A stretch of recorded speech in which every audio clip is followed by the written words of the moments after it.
जिस अन्न से हमारा जीवन भर जुड़ाव रहने वाला है वह संस्कार युक्त हो, इसलिए अन्नप्राशन किया जाता है, जिससे एक अच्छे संस्कार युक्त वातावरण में बालक के अन्नाहार की शुरुआत करने से वह स्वस्थ एवं बलवान बनता है।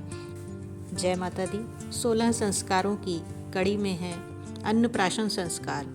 हिंदू धर्म में बच्चे को निश्चित समय तक केवल माँ के दूध को ही पीना चाहिए। 6 महीने के होने पर ही उसे अन्न खिलाना चाहिए। इसलिए बालक जब 6 महीने के लगभग हो जाता है तो एक शुभ संस्कार किया जाता है, जिसे कि अन्नप्राशन कहते हैं। जब बच्चा 6 महीने का हो जाता है तो उसकी पुष्टि के लिए उसे माँ के दूध के अलावा अन्न देना शुरू किया जाता है। इस धर्म अनुष्ठान को अन्नप्राशन संस्कार कहा जाता है। इसी अवस्था के आसपास बालक के दांत निकलने लगते हैं। अन्न का शरीर से गहरा संबंध है और हर एक जीव का अधिकांश समय आहार की व्यवस्था में जाता है। जिस अन्न से हमारा जीवन भर जुड़ाव रहने वाला है वह संस्कार युक्त हो, इसलिए अन्नप्राशन किया जाता है, जिससे एक अच्छे संस्कार युक्त वातावरण में बालक के अन्नाहार की शुरुआत करने से वह स्वस्थ एवं बलवान बनता है।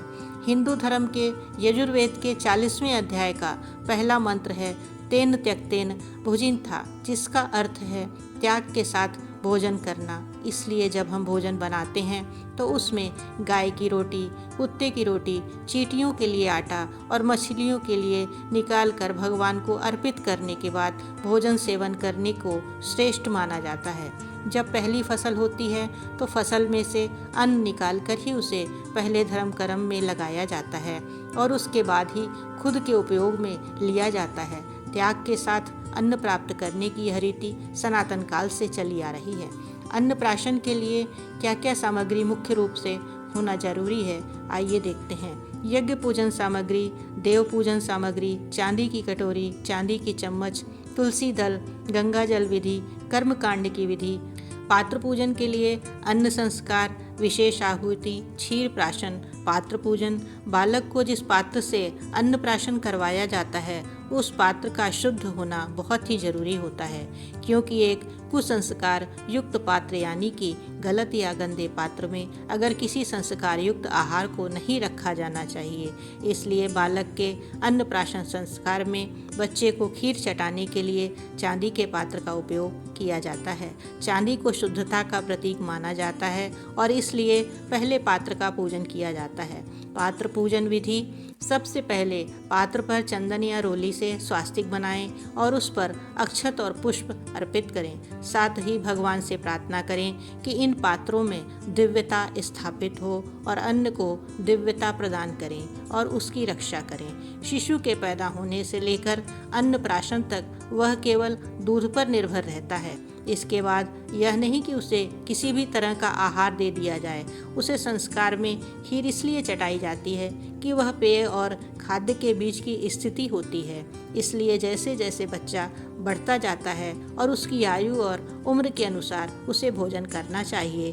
खीर के साथ ही उसमें शहद, गंगा जल, घी मिलाया जाता है, जो कि पौष्टिकता, रोगनाशक गुणों परिपूर्ण होते हैं।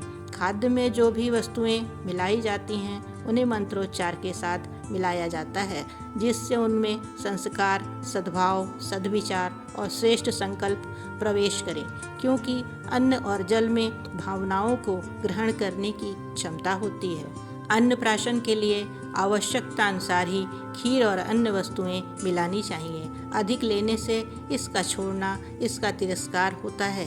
इसलिए खीर इतनी ही पात्र में लें कि यज्ञ में आहुति देने के बाद केवल इतनी ही खीर बचे कि बच्चे को चटाई जा सके। जब यज्ञ की आहुतियाँ पूरी हो जाएं, तब बच्चे को चांदी की चम्मच या सिक्के से खीर खिलाएं। इस तरह यह अन्नप्राशन संस्कार पूर्ण होता है। अन्न को यज्ञ की भावना से संस्कार शोधन करना महत्वपूर्ण माना जाता है। गीता में भी कहा गया है कि यज्ञ से बचा हुआ अन्न खाने से व्यक्ति ब्रह्म की प्राप्ति कर सकता है। इसलिए हमारे यहाँ कहा गया है, जैसा खाओगे अन्न वैसा रहेगा मन। इसलिए अन्न प्राशन द्वारा बच्चे के पहले अन्न के ग्रास को शुद्ध और संस्कार युक्त किया जाता है। इसलिए हिंदू संस्कारों में अन्न प्राशन एक जरूरी संस्कार बताया गया है।